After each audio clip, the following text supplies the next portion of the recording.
Here I have an II Tubular vending machine lock. You see these a lot on Coke machines and vending machines. 7-pin. There it is with the key.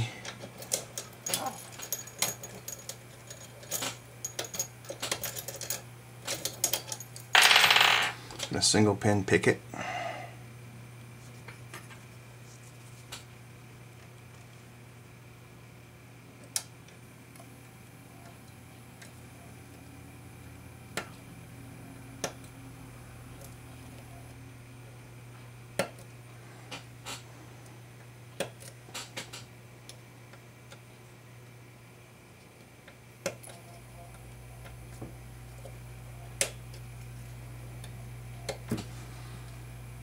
There it is picked.